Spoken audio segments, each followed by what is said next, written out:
Raúl lo tenemos a Joaquín en línea, me parece. Buen día, Joaco, ¿cómo estás? Carlos te habla. ¿Cómo andan? ¿Todo bien? Bien. ¿Todo en orden?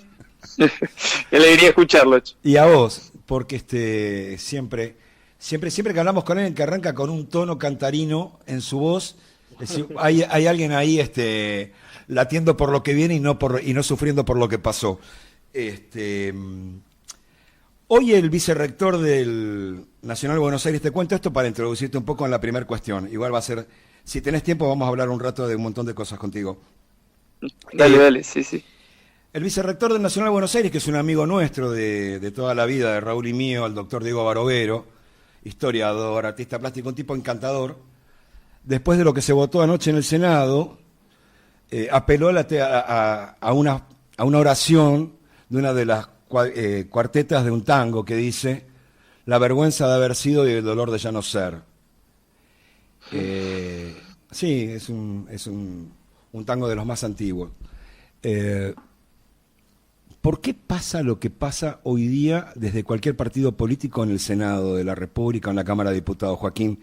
¿Por qué te pregunto esto para empezar? Porque te vi hace pocos días armando un encuentro, o formando parte de un encuentro de Juventud Universitaria de Río Negro y Neuquén, con un discurso muy encendido y tirando. Sí, está bien, hay que elaborar a veces de Sísifo y que se rompa la piedra una vez, ¿no? Claro. Que no te vuelva a mandar para abajo, pero ¿por qué pasa lo que está pasando con gente que tiene otra historia personal? Mira, primero decir que suscribo a las palabras de este rector. La verdad es que muy triste lo que vimos ayer en el Congreso. Un Congreso votando en contra de la educación pública, de los colegios técnicos, un colegio ajustando media Argentina, ¿no?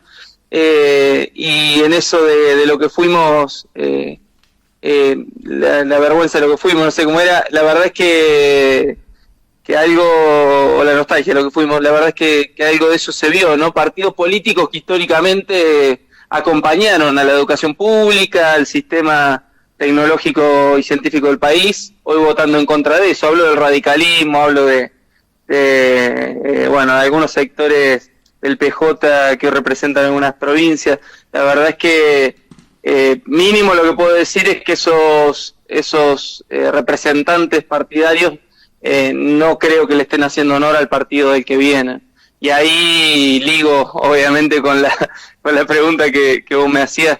Creo que hay algo que está ocurriendo en general que tiene que ver con un cerramiento de los partidos políticos y la falta de apertura, ¿no?, de muchos de ellos a la confrontación y a la posibilidad de que otras voces que estamos intentando representar de la mejor manera que podemos, los sectores donde estamos hoy siendo elegidos para conducir y demás, que nos dejen participar, que nos dejen ingresar, que nos dejen ser parte de la construcción de una estrategia general, ¿no? Es un poco el pedido que estamos haciendo. Y lo que vemos hoy en el Congreso tiene que ver, me parece, con algo de esto, con un cerramiento conveniente, de los partidos para algunos. Muy asfixiante y triste para otros, para la gran mayoría del pueblo. Así que en ese camino medio nos estamos aventurando, ¿no?, en este último tiempo. Como decía vos, en un intento de ruptura, en un intento de poner otra voz, de decir que no está bien lo que está ocurriendo, que si tuvimos los resultados que tuvimos en las elecciones nacionales pasadas, resultados que confirman, ¿no?, una política de ajuste y desguace del Estado, alguna autocrítica y alguna mirada hacia adentro tenemos que dar, pero esa autocrítica, esa mirada hacia adentro tiene que ser rápida para poder volver a representar, volver a encantar, volver a enamorar, usemos la palabra que queramos, pero podamos salir de nuevo a hacer un poco portavoces de ese reclamo social que sé que existe, pero que no está representado después en el Congreso. Raúl, metete vos, te voy a tratar de manejar. A Raúl lo tenemos del otro lado del Atlántico en este momento, Joaquín. Entonces, uy, mirá vos. Voy a distribuir el juego desde acá, desde Buenos Aires. Raúl, adelante con Joaco. ¿Cómo te va? ¿Qué decís? No, ya hay una situación que yo, por ahí estoy equivocado, pero que yo vengo advirtiendo, que no se da en el caso de la universidad de ustedes, porque es claro que no, pero en otras universidades importantes, y me refiero, por ejemplo, a la Universidad de Buenos Aires, parecería, lo digo en potencial porque es mi opinión, parecería que el estudiantado, el movimiento estudiantil no está a la altura de las consecuencias, a la altura de lo que se necesita hoy, ¿no es cierto? Porque estoy viendo de que se llevan por delante todo y que los centros de estudiantes, dejando de lado universidades como la tuya, porque donde hay un trabajo realmente importante de parte de ustedes, los centros de estudiantes y demás están como apartados, parecería que no opinan, no participan, no están en la calle, no sé cómo lo ves vos eso. Mira, yo creo que aquí o sea, hay un punto clave en todo ese análisis que hay que introducir, que habla de los signos de esta época, me parece. Quiero decir, tenemos un fenómeno que está ocurriendo a nivel nacional que nunca antes había ocurrido. Un gobierno nacional que gana las elecciones nacionales diciendo que va a hacer un ajuste, diciendo que va a cerrar el CONICET, diciendo en voz alta, sin ningún tipo de plurito ni vergüenza, que va a atacar a las universidades, al sistema de salud, al Estado en general, el presidente diciendo que es el topo del Estado. Tenemos ese gobierno nacional y la gente acompaña esa expresión política. Digo eso porque en serio creo que habla de un momento que hay que interpretar en términos históricos que no es igual a otros. ¿Por qué digo esto? Porque esa composición del electorado que a nivel nacional se expresa con un 40% de la votación también está dentro de las universidades, también está dentro de los sindicatos, también está dentro de todos los ámbitos, ¿no?, de la sociedad civil. Y entonces a veces la representación hacia adentro de las universidades no es nuestro caso, pero quizá puede ocurrir que algo de esto esté pasando. También se vea, ¿no?, de alguna manera se quiere modificada sobre esta base. Cuando nosotros a ese análisis le agregaría otro, que es el hecho de que venimos de una pandemia. Cuando nosotros volvimos de la pandemia, lo que encontramos era una desarticulación total de las organizaciones nacionales, una desarticulación muy grande de los centros de estudiantes.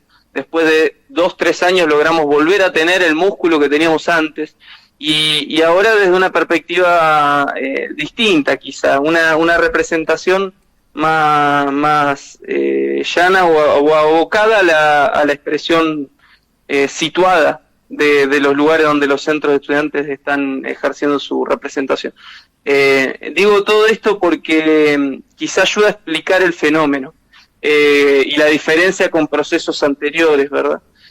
No creo que haya igual, de todas maneras, para este año mucho margen para que eso siga ocurriendo. Se va a polarizar la situación. Nosotros desde la universidad ya se está planteando, digamos, desde los gremios de trabajadores docentes y no docentes, un paro por tiempo indeterminado. El movimiento estudiantil tiene que salir a las calles, tiene que organizarse, tiene que poder plantar una bandera en contra de este gobierno nacional, y quizá el equilibrio radique más bien en cómo lograr hacer eso sin perjudicar a los sectores más humildes de la universidad, que no tienen la espalda para poder sostenerse en los lugares donde están sin estar cursando, ¿no? Que ahí hay un gran desafío y un equilibrio, pero bueno, me parece que vendrá por ahí alguna de las respuestas posibles, ¿verdad? Vos sabés, Joaquín, que el otro día yo tomé que salió en redes un corte tuyo en ese plenario de Juventudes Universitarios. Y esto no tengo problema en decirlo, se lo mandé a una cantidad de dirigentes, chicas y chicos jóvenes de distintos lugares del país. En serio, pero no por una cuestión de cholulo ni de fan. No, mira, sería así, ni sobre vos que estás cursando psicología, ni sobrevivencia ni oportunismo, ni soberbia, sencillamente necesidad de que aparezca de algún lado la nueva flora y fauna que se precisa para pensar el país de una manera distinta, ¿no? ¿Por qué te comento esto? Porque hay por todos lados, nosotros hemos, desde nuestro modesto programa, entrevistado a cantidad de personas muy jóvenes, en los 30, un poquito menos, un poquito más, diputados nacionales, dirigentes gremiales, dirigentes estudiantiles, que tienen la cabeza bien puesta. Realmente. Lo que dicen se ve en lo que concretan. El punto es que todavía no han logrado, había una imagen que usaban en una época, ¿viste cuando se corta el hilo de un collar de perlas? Sí, sí. Bueno, se desparraban por toda la alfombra hasta que aparece alguien con una aguja y un hilo y las empieza a pasar. Claro, y empieza a armar el collar otra vez. Le voy a contar, Raúl, presta atención que le voy a contar una anécdota a Joaquín a ver si la pueden llevar adelante. 1968, escucha esto. A ver. Se le ocurrió a un tipo en Santa Fe, en plena dictadura de Onganía, que tenía que buscar la manera de armar la Juventud Radical, en ese entonces, un loco. Luis Cáceres, Changuí Cáceres, fundador de la Franja Morada, fundador de la Junta Coordinadora Nacional, le dijo a los padres, no sé si vuelvo, agarró los colectivos, se recorrió las provincias y fue a buscar de a uno, de a dos y fundó el movimiento que después terminó en la presidencia de Alfonsín. 13 años les tomó porque hubo 2 dictaduras en el medio, ¿está claro? Sí, sí, clarísimo. Pero ¿sabés qué sucedió ahí? Salieron presidentes de la FUA, como Storani y Sturing, diputados nacionales increíbles, ministros increíbles, una generación completa que tenía, como te dicen ellos, ¿no? Esos señores casi 80 años, muchos de ellos, los que viven. Y te dicen, teníamos el país en la cabeza y al pueblo en el corazón. Ahora, ¿por qué te hago esta introducción? Porque yo, me parece que vos analizás como fenómeno disruptivo este gobierno y la pandemia pusiste 2 elementos. Yo te quiero agregar un tercero para que lo metan y lo charlen con Raúl. Yo me callo ahora después de esto. No, en serio. Un elemento disruptivo que es el tercero. Nunca tuvimos 42 años de continuidad democrática. Con lo cual se produce un tapón. Por las reelecciones a las que aspira todo dirigente político, porque salta de un lugar al otro. Algunos con talento y capacidad y otros no tanto. Otros capaz que se agotaron en el primer año que tuvieron una diputación. Y se produce una cuestión endogámica. Esto es una mirada mía, ¿eh? Empezás a notar que viene la segunda generación de la misma familia. O la tercera. La tercera. Ponele. Bueno, vos estás ahí en Neuquén. Digo, los Menem, ¿no? Sí. Los Menem tenemos una linda... Los APAC, vos estás ahí en Neuquén. Sí. Tienen la escritura de la provincia en la casa los tipos. Lo que digo que ese es un elemento que yo no sé si se va a resolver alguna vez con buenos modales o ganándoles a los tipos. Pero te lo pongo como una nota de color. Vos, Raúl, ¿qué pensás de la cosa endogámica en los partidos políticos que no deja pasar a veces a chicas y chicos que tienen ganas de cambiar las cosas un poco más? No, bueno, es un hecho que contrasta claramente con la realidad. Si vos empezás a ver los apellidos como se repiten, de verdad, y yo creo que eso convierte para muchos la política en un modo de vida, en un medio de vida, y no en la manera de transformar la sociedad, ¿no es cierto? Ahora, el tema, está bien, es mucho más complejo para analizarlo ahora, pero el tema es por qué parte de la sociedad apoya o vota a esta misma gente que después los termina perjudicando o que ellos mismos lo terminan repudiando, porque el que se basa en todos implicó que no se nos fuera nadie, ¿no es cierto? Que volvieron todos lo mismo. Joaquín, a ver qué te sale de todo lo que estuvimos diciendo. Primero que algo que también en el Congreso de la Juventud Universitaria Peronista, este congreso que pudimos hacer medio así, hilando, ¿no? En las distintas universidades de Río Negro y de Neuquén, alguna expresión más grande que nos pueda reunir a todos. Una de las cosas que salía tenía que ver con discutir el Estado o pensarlo al Estado, ¿no? Hay una frase de Cristina, una idea, que es la insatisfacción democrática. Ese concepto a nosotros nos parecía valioso para analizarlo como cierta dificultad que estaba atravesando el Estado antes de la pandemia. para nosotros la pandemia viene a coronar de alguna manera esa crisis que ya se había producido dentro del Estado, un Estado que quedó atrás de los avances y las irrupciones tecnológicas, culturales y la disputa geopolítica. Digamos, pasamos de un mundo unipolar a otro mundo, a otra configuración, pasamos de un mundo sin tecnologías o con una tecnología emergente donde la televisión era de alguna manera el centro de todo, a lo que es hoy, ¿no? Redes sociales, Uber, invertir a través de una aplicación de celular, cosas que antes de la pandemia, quiero decir, ¿no? Eran quizá estaban, pero no estaban tan acentuadas como hoy. Entonces, hay un Estado que se va quedando corto y quizá una percepción de parte de la sociedad frente a un Estado estéril, frente a un Estado incapaz de resolver, vamos a decirlo así, un Estado incapaz de distribuir la riqueza y de que no se acentúe en pocas manos, la sensación de que ese Estado es ineficaz. Ahora, en la percepción general de la gente, yo creo que la mirada no es que el Estado como estructura, ¿no?, es lo que está entrando en tela de juicio, sino lo que mira, o lo que pensamos la mayoría de los argentinos, es que el gobierno es el estéril, el gobierno es el ineficaz, las ideas de ese gobierno son las estériles, y eso se ha traducido a nivel mundial, fíjense, ¿no?, en la votación o en la elección en parte del electorado del mundo, de otras fuerzas o expresiones políticas y sociales que conduzcan hoy los destinos de distintos países. Abro la puerta, ¿no?, pero digo, AMLO en México, podríamos pensar en Colombia, podríamos pensar en El Salvador, podríamos pensar, digamos, que ningún gobierno que atravesó la pandemia pudo soportar luego una elección. Algo está expresando la pandemia y me parece que es ese estado estéril que no podía resolver algunos problemas. En Argentina, el gobierno nacional, en Argentina el gobierno nacional creo que le respondió a ese estado estéril diciendo que el Estado era innecesario y que el que tendría que encargarse de las tareas del Estado era el mercado, no el Estado, ¿no? Entonces, ahí viene a irrumpir Milei, sumado a cierto odio, enojo, frustración general que él supo expresar muy bien, me parece. Sí, ¿qué tan difícil te parece explicar, por lo menos en tu territorio, en el territorio que se desenvuelve la Universidad del Comahue, que el mercado nunca hubiera puesto un aula virtual en Nenucos, por ejemplo, ¿no? Uh-huh. Mira, si no fuera por el... Porque no hubiera sido rentable, digo. Hubiera existido. No. La idea de que el mercado va a venir a cubrir las necesidades de la gente es una mentira, es una falacia.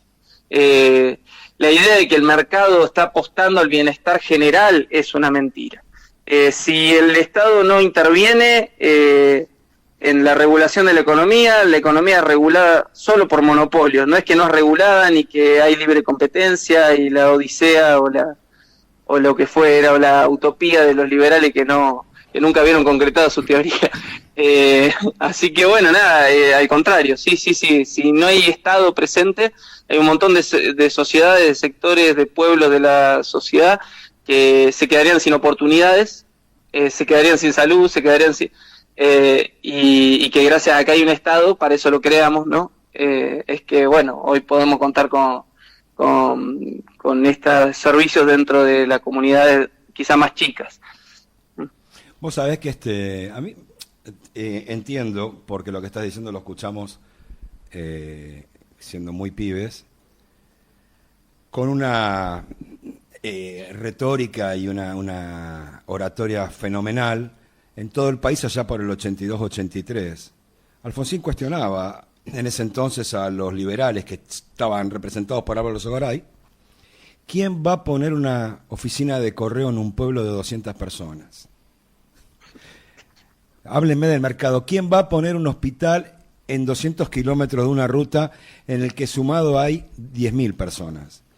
En realidad es verdad todo esto. El punto es por qué en esos pueblos, incluso en estas condiciones, estoy pensando en un pueblo de allá, de donde estás vos, de esa zona, que me acuerdo perfectamente que echaron a la mierda, cerraron la oficina de correo por austeridad, y el señor que trabaja ahí de hacía 20 y pico de años, un día cerró la puerta, se subió a una bicicleta y se fue aplaudido por los 150 personas que había en el pueblo. Volvieron a votar a este carajo, boludo. ¿Qué les pasa? ¿Qué les pasa? Mirá, podríamos ver que quizá en estos pueblos, a diferencia de lo que uno pensaría, no hay tanto apoyo o acompañamiento del gobierno nacional. Vos sabés que, bueno, cuando uno mira la votación general de estas últimas elecciones, por lo menos en esos lugares, obviamente hay acompañamiento del gobierno nacional, pero no es mayoritario. Y eso es interesante para poder pensarlo. O por lo menos en mi provincia, no sé si eso se repetirá en el resto. Quizá también una lectura sobre la palabra casta, que es la casta para el vecino, la vecina de a pie. Si realmente cuando hablamos de casta hablamos solamente de los políticos X que se repiten en el tiempo y perduran cual cliché todo el tiempo repetidos, o si también esa terminología se expresa o se expande a los trabajadores estatales, ¿no? a la gente que labura en organismos nacionales.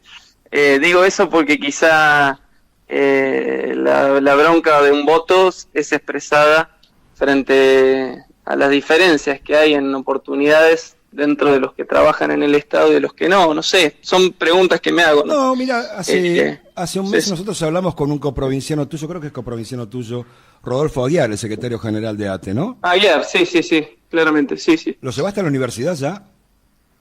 No ha venido, no, está ocupado, yo lo veo saliendo por los diarios, las noticias todos los días. No, ya lo tenemos que traer. Yo honestamente te voy a dar un secreto que se llama, es viejo, vos lo debes haber leído, pero había una forma de hacer política que era muy cuestionada, pero que en algunos momentos de la historia funcionó en Argentina, que se llamó foquismo. Claro, porque en realidad de lo que surge de esto, ahora lo voy a meter a Raúl de vuelta porque si no yo empiezo a decir malas palabras, y él tiene mejores sinónimos para las cosas, más presentables. Yo lo que noto, lo que percibo, es un apocamiento de la rebeldía. Digo, está todo bien, pero lo decíamos antes de hablar con vos, van a ir una técnica en Jujuy, en Neuquén, en Misiones o en Santa Cruz, se va a romper un torno y no va a haber fondos para que lo arreglen, digo. Y tampoco van a cambiar ahí. Y tampoco a nadie lo indigna. Y este es un problema. Por eso te decía, te dije lo de Aguiar por joder un poco, digo. Aunque me los imagino en el aula magna o en el patio de alguna de las sedes universitarias prendiéndole fuego. Es el momento de prenderle fuego a todo esto. Es una barbaridad lo que acabo de decir, Raúl. Sálvame. Es simbólico, está bien, es simbólico. Es simbólico, no, está bien. Claro. El otro día acá, con Aguiar, que nosotros le hicimos una nota, ¿por qué no me vino a la cabeza? Porque hablaste justamente de que parte del pueblo de AP puede ver al empleado público como casta. Producto de que tiene estabilidad laboral, puede ser. Producto de que tiene jubilación, puede ser. Pero también es cierto que tenemos un problema de que la veleta está oxidada y apuntando para donde no tiene que apuntar. ¿Estamos? Ni habla. Digo, sí, claramente. Eso es. Sí. A mí me gustan las imágenes radiofónicas porque hace 40 años que hago esta cosa, pero digo, loco, suba alguno al techo y póngale penetrita a la veleta para que empiece a girar como corresponde, porque quedó clavada siempre mirando al del lado. Sí. Y en ese camino estos tipos te dejan sin CONICET y sin ciencia y técnica en el país. Pregunta, ¿cómo te está yendo con el diálogo fuera de tu provincia? ¿Se han podido relacionar ustedes con el resto de militancia o de dirigentes o de representantes del pueblo, diputados, lo que fuera, por fuera del Comahue? Sí, mira, de hecho este año tuvimos 2 encuentros nacionales, un poco reuniéndonos con compañeros y compañeras de distintos lados, del ámbito de la salud, estudiantes del ámbito de la salud, estudiantes también generales de distintas universidades, de Jujuy a Tierra del Fuego, y pudimos compartir un poco el panorama, ¿no?, general que estamos viendo entre todos y todas. Esas instancias son enriquecedoras, la verdad es que estamos intentando promoverlas y poder hoy utilizar otros recursos. Viste que quizá antes no se hubiera pensado, pero es cierto, hoy la virtualidad es una gran herramienta para eso. Si algo nos dio la pandemia es el Zoom y la posibilidad de también seguir conectados de otra manera. que no reemplaza obviamente el cara a cara, pero que nos permite quizá organizarnos de una mejor manera. Eso yo creo que incluso en esto del recorte que vos decías ayudó un poco a que se difundiera, porque en realidad también lo compartieron, ¿no?, compañeros de todas partes del país, gente de Formosa, en Misiones, gente de muchos lados, la presidenta de la Federación Universitaria de La Plata, no sé, compañeros y compañeras de todo lado del país, que se sumaron por lo menos a dar el mismo grito de necesidad de apertura y de una mirada federal, ¿no?, sobre lo que está pasando en Argentina. Creo que esa mirada ayuda, la mirada federal, y en esto permíteme hacer esta arista, ¿no?, pero es necesario que podamos mirar no lo que está pasando solo en el conurbano o en Buenos Aires, el Gran Buenos Aires, en la provincia de Buenos Aires, la interna esta o aquella, que acá llega muchísimo esa información. Están todo el tiempo bombardeando, ¿no?, con información de ese orden, y empecemos a poder hablar de lo que está pasando a nivel nacional, ¿no? Porque somos un partido nacional, se supone, o estamos intentando conformar una fuerza nacional, que quizá debería tener el ojo no tanto en las internas, sino más bien en la soberanía. Creo que es lo que está siendo atacado hoy, y lo que tendríamos que conformar, me parece, tiene que ver con una fuerza que ponga sobre eje la idea de los soberanismos, ¿no?, de la soberanía de la patria, de las decisiones políticas, de la independencia económica, de no ser tutelados por una fuerza extranjera, y eso que junte. Desde ahí nos estamos juntando hoy, por lo menos, con las fuerzas y con los distintos sectores a nivel nacional, pensando en ese eje, ¿no?, en la soberanía de la nación y obviamente el bienestar del pueblo. Penúltima de mi parte, porque no quiero que se me vaya. Como estoy grande se me van las cosas del mate. Escuchá un cacho, Joaquín. Dime. Tomaba nota del tema de lo que ha facilitado el Zoom y demás. ¿Sabes cuándo funcionó mejor la idea de la integración de juventudes en nuestro tiempo, de ese radicalismo en la primavera de la democracia, y después allá por el 2003, 2004, 2005, cuando de algún rincón los jóvenes fueron a algunos sindicatos o a algunos despachos, consiguieron plata, y lo mismo que pasa en Neuquén o en Río Negro o en Corrientes o en Jujuy, ya que nombraste ahí, o Tierra del Fuego, que en un fin de semana se juntan, hablan, alguien saca una guitarra, el cara a cara, el escuchar chamamé para un tipo que saca un bombito y toca una chaya. Parece una pelotudez, pero eso crea el país finalmente. Esa cuestión de que un sindicato presta un campo en algún lugar de Córdoba y se van 3 días. Y no te das cuenta cómo al tercer día, cuando te fuiste, en el teléfono de cualquiera de las chicas o de los chicos hay 250 teléfonos anotados de todo el país. Tal cual. Y ahí sale otra cosa. Es una sugerencia nomás.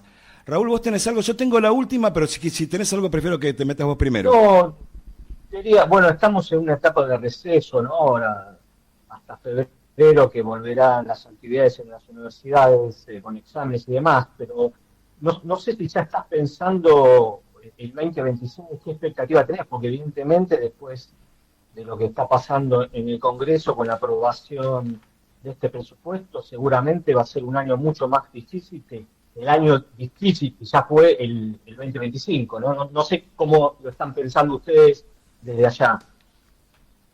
Mira, acá lo estamos pensando desde un lugar bien irruptivo. Entendemos que hay que comenzar el año planteando las dificultades que tiene la universidad en primera medida, saliendo a convocar asambleas, llamando a la organización de los sectores estudiantiles, y también esperamos que ocurra algo, viste, que es, desde acá nosotros lo vemos con claridad, que es que también se hagan eco de las demandas de los universitarios, algunos sectores que terminan funcionando como caja de resonancia, viste. Me refiero al CIN, me refiero a los gremios y federaciones a nivel nacional, y me refiero a la UBA principalmente, ¿viste? Es cierto que hay una realidad en Argentina, que cuando quizá la UBA envía un mensaje o cuando la UBA frena, cuando los sindicatos a nivel nacional acompañan, cuando el CIN sale a defender los sueldos de los trabajadores, la universidad, el presupuesto, etcétera. Esa combinación genera un contexto que explica ya de por sí la necesidad de organizar una asamblea, de concurrir a ellas, de poder ser parte de una gesta común que nos ponga a todos en el mismo marco o objetivo, digamos, que es el de defender la universidad pública. Así que, por nuestra parte, por lo menos organizar esa resistencia y salir a pelear por el presupuesto que vamos a necesitar para poder funcionar desde ya. Joaquín, mira, como fue tan seria la pregunta de Raúl, no te voy a hacer la última que te iba a hacer, así que te vamos a desear un sí, te vamos a desear un feliz año y que se multipliquen las ganas. Que se multipliquen las ganas. Que estén bien, que las provincias no sufran lo que yo creo que van a sufrir este año, que el ajuste va a ser sobre el ajuste del año pasado. Va a haber problemas, pero me parece que llegó el momento necesario de decirle a todo el mundo, miren que esto se puede arreglar, es fácil. Acordate de la imagen que te regalé, pero no por petulancia de nuevo, sino por afecto. Que alguien suba al techo a ponerle penetrit para que gire la veleta. Para que giren las veletas. Que apunten donde deben. Que estés muy bien. Que anden bien. Les mando un saludo grande al revés a ustedes. Un feliz año. Espero que este año que venga, si no nos va a encontrar mucho mejor, por lo menos que nos encuentre organizado y bueno, entre compañeros y compañeras para salir adelante en conjunto. Dale, nos vamos escuchando a Milo, que grabó una versión de No soy de aquí, no soy de allá. Yo no sé cómo se le ocurrió a Facundo Cabral, en fin. Este chico es una cosa increíble, sí. Dayana. ¿Te gusta, Milo? Sí, un genio. Me encanta. Alguien dice que Milo interpreta a la gente de 16 años a 70, ¿será? Puede ser, ojalá. Que conecte esas dos generaciones. Ojalá. Chao, mi viejo, nos vemos. Chao, que andes bien.